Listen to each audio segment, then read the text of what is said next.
All right, good afternoon. I'm sorry, we're going to switch it up and do it in English because my Dutch is only for 5-year-olds. And I think it's not the crowd for that.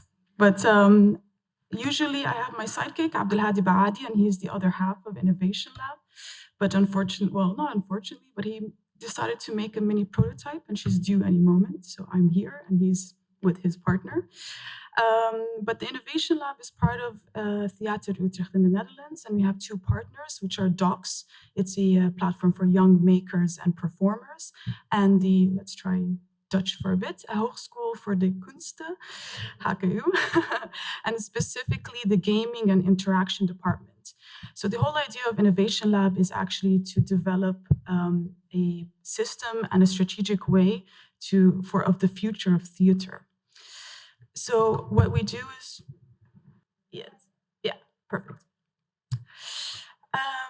So what we do is basically we merge and adapt art, science, and technology translators, so that the lab can question actually the role of technology and to develop a whole new form of theater by what basically our motto is redefining live, and not life, not as in, but live performance. So we bring together existing practices, such as the gaming sector, and a lot of knowledge created towards an innovative strategy of theater, and how can we actually apply different ways of similar, like-minded people, such as actors and dramaturgs and everything, within a gaming mindset. So what we did was we actually produced a process and a funnel. The whole idea, which was also another thing I should have said, is that Innovation Lab is still a baby. We just finished our pilot year and we're going into our second year. And this was the process of our first year. As you can see, we had an open call, which we had about 136 applications. And it was a diverse amount of backgrounds, from performance artists to filmmakers, to scientists, to technologists, to wearable technology. And we brought them all together, and as much as we wanted to have 130 applications in our theater, we couldn't do that. So what we did is we did a workshop session with all of them in order to filter out what exactly we wanted to focus on. And that was different kinds of criteria within a team or a committee to select. And then from there, we decided to go for 7 ideas. So that's the ideation process. From there, what happens is that each applicant had an idea or a research question that they wanted to research further towards the theater of the future. You didn't have to, if you didn't know anything about technology or the certain technology you wanted to use, that was all okay for us, because we, as Abdelhadi and I and other colleagues, we had enough of the network around our sectors to bring in a motion capture specialist, a Unity developer, a narrator or storyteller. So we would aid them to build a team around their idea. From there, we went to the next process, which is the concept. And that was more of a theoretical base, where we bring in team members, we really delve into their research question. Why do you want to do this? Why do you want to adapt this sort of practice into a theoretical framework? And then from the concept, and this was throughout weeks, but at the same time, it was still kind of a pressure cooker, because for the concepting, they had 4 full days to finalize their research question. And this was an experiment for us as well, to see if it's actually possible or not.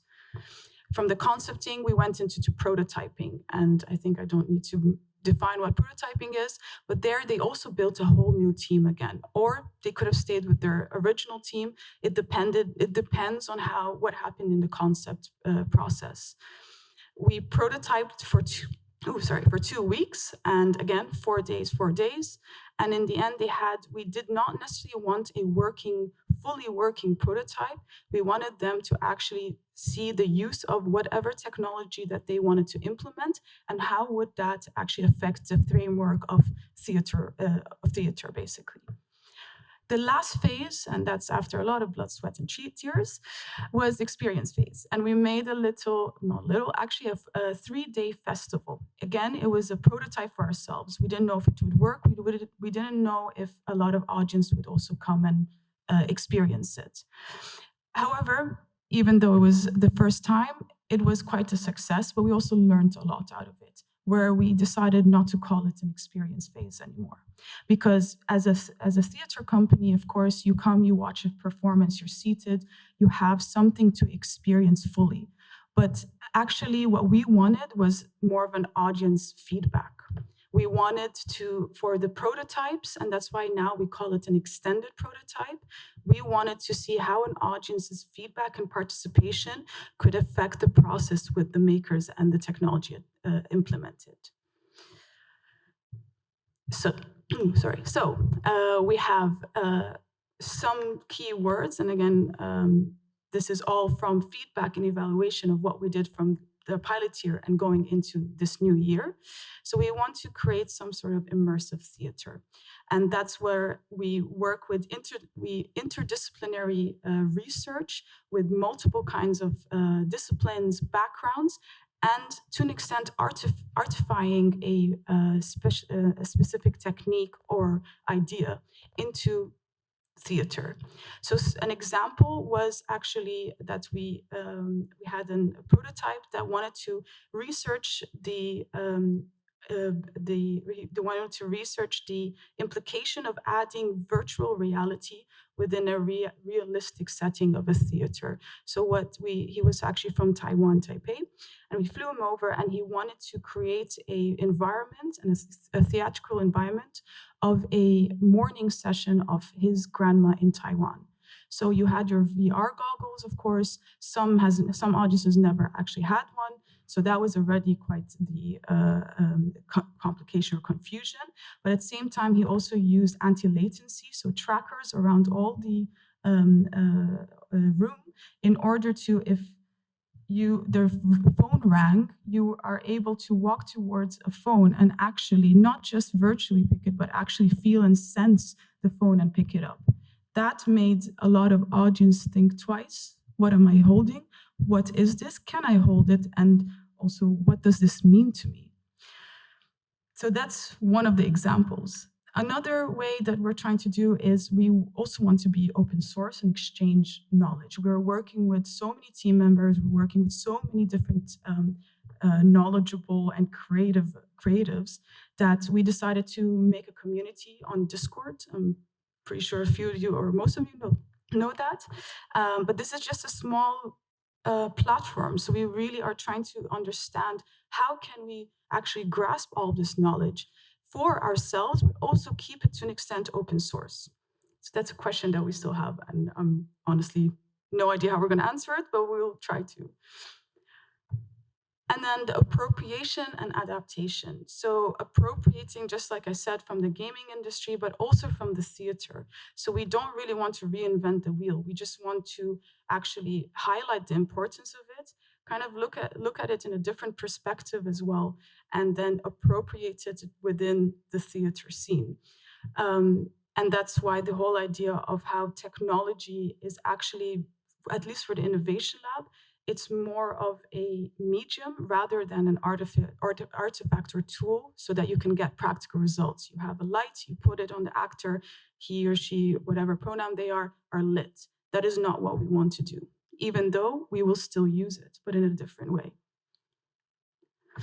Co-creation, of course, and that's also something that we're still delving into. Everyone keeps talking about interdisciplinarity, but actually what we had in our pilot year was a bit over the edge of multidisciplinarity. Interdisciplinarity is so far from, we're a bit far from creating that, and that's why right now I'm calling it more of a co-creation, because we still need to really adapt towards makers that have always had that work process of a theater maker, of a performer, and try to adapt it towards a Unity developer. So trying to find a leeway or a line where that interdisciplinarity can actually work together, a common language, actually. And that's one of the biggest things that you need with interdisciplinarity. And then we can go from there. We had a few prototypes that already kind of dipped their toes into doing that by creating their own language. So not specifically knowing what a Unity developer or motion capture specialist actually are talking about, but they would basically create their own language. So let's say one of the prototypes had this wired little baby that's from them, and it's basically what they use to 3D model the projection. So this is, again, another thing that we're trying to strive for. And then also audience participation. Again, it really depends on how we approach an audience and how we want them to work throughout the process. Right here, this was Dan and Lika. This was a prototype, and they wanted test users. These are students from the HKU, and they gave them feedback based on what they sensed, what they felt, and they took it from there and started developing further and further. And finally, outside the common space. So basically, how can technology actually enable us to experience art outside the common space and time? So such as integral narrative processes within theater and adapt them towards different technologies, different forms of explorations. This is a normal type of thing where Wei had, unfortunately, corona, and we had to use him on my phone to present what he was researching. But what we mean with the common space, how can we actually let audience and makers feel a theoretical performance in all its essence, but not in a theater? And that's what Innovation Lab is striving and delving into more in their second year. Questions, but I think there's not a lot of time. So if you have any questions, feel free to look us up. Thank you.